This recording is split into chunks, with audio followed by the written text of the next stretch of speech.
ఏదైనా ఉన్నా కూడా మీ క్యాబిన్. సో అంటే కంపల్సరీగా స్టూడెంట్ మార్నింగ్ టు ఈవినింగ్ మనం ఇలా హోల్డ్ చేయటం అనేది యూస్ఫుల్ అంటవా? చాలా యూస్ఫుల్ సార్, ఎందుకంటే మన కంపెనీకి వెళ్ళినా కూడా ఇదే టైమింగ్స్ ఉంటాయి, మార్నింగ్ 9 to 6 అవును ఉంటుంది. అవును, సో ఇది మనకి ఇక్కడ అలవాటు చేసుకుంటే అక్కడికి వెళ్ళి బర్డెన్ అవ్వాలి. కానీ స్టూడెంట్స్ ఎందుకని ఆ పేషెన్సీలో లేరు కదా? అందరు లేరు, కొంతమంది ఉన్నారు, కొంతమంది లేరు. కానీ ఈ సిస్టమ్ని ఫాలో అయితేనే దే కెన్ లెర్న్ సబ్జెక్ట్. ఏమంటారు సార్? ఈ సిస్టమ్ని ఫాలో, ఇప్పుడు ఒక ఐటీ ఇంజనీర్ అవ్వాలి అంటే సాఫ్ట్వేర్ ఇంజనీర్ అవ్వాలి. ఒక నార్మల్ డిగ్రీ నార్మల్ ఇంజనీరింగ్ చదివిన స్టూడెంట్ సాఫ్ట్వేర్లో ఒక కోర్స్ చేసి జాబ్ కొట్టాలి అంటే ఆ కోర్సులో ఇంటర్న్షిప్లో నేర్చుకునేటప్పుడు 4 months 5 months period full day ఉండాలి, వేరేది ఏది ఉండకూడదు, వితౌట్ ఫోన్. అందులో డౌటే లేదు. ఇక్కడ ఈ ప్రొసీజర్లో ఒక స్టూడెంట్కి రిజల్ట్ రాలేదు అంటే 100% student mistake. Might he is irregular or else అంత ఓపిక లేదు, నేర్చుకోలేప్పుడు అంతే. ఇప్పుడు ఒక ఏజీబీఎస్సీ స్టూడెంట్కి జాబ్ వచ్చింది, ఒక బీఫార్మసీ స్టూడెంట్కి జాబ్ వచ్చింది. ఇప్పుడు మనకి రీసెంట్గా మొన్న వచ్చిన రెవాల్సిస్లో బీజెడ్సీ అమ్మాయి 2023 పాజిటివ్. అంతకుముందు కపిలైటీలో సౌజన్య 2007 or 2008 బీజెడ్సీ, 2007-2008 బీజెడ్సీ అమ్మాయికి జాబ్ రావటమైంది. తర్వాత మనకి ఇప్పుడు క్యాలిబర్లో ఏజీబీఎస్సీ రాకేష్కి జాబ్ వచ్చింది. So these are all the best examples, అంతే కదా? ఇప్పుడు వాళ్ళకు వచ్చింది, మిగిలిన వాళ్ళకి జాబ్ రాలేకపోతున్నారు, డ్రాప్ అయ్యారు అంటే రీజన్ ఏంది? ఎక్కడ స్టూడెంట్కి irregularity.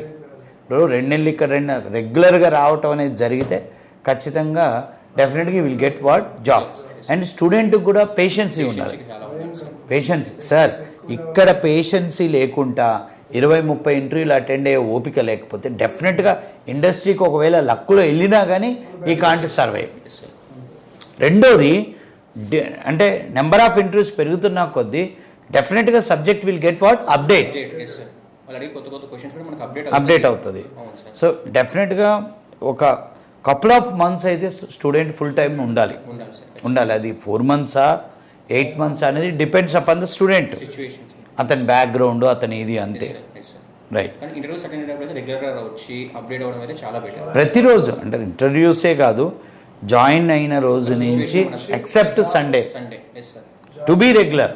So might Sankranti festival ఉంది, 3 days ఫెస్టివల్, 3 holidays ఇచ్చాం. పోవటానికి 1 రోజు ఇచ్చాం, రావడానికి 1 రోజు ఇచ్చాం, 5 రోజులు ఇచ్చాం. ఎందుకైనా మంచిదని ఇంకో 2 రోజులు పెంచాం, 1 week ఇచ్చాం. అప్పుడన్నా కనీసం 1 week అయినాక రావాలిగా. సంక్రాంతి పండగకి పోయినోడు ఉగాది పండగకి వచ్చిండు, రానోళ్ళు ఉన్నారు. మరి వాళ్ళు ఇంటికాడ ఏం చేస్తారో ఎప్పుడు వస్తారో ఏందో తెలియదు.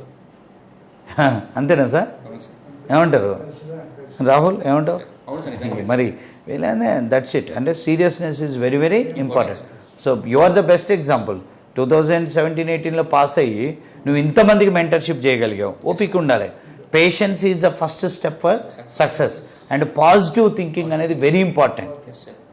Positive thinking. When you go to hostel people will talk, నువ్వే ఉన్నావు, ఇంత గ్యాప్లో నీకు ఫ్రెషర్ జాబ్ ఎవరు ఇస్తారు?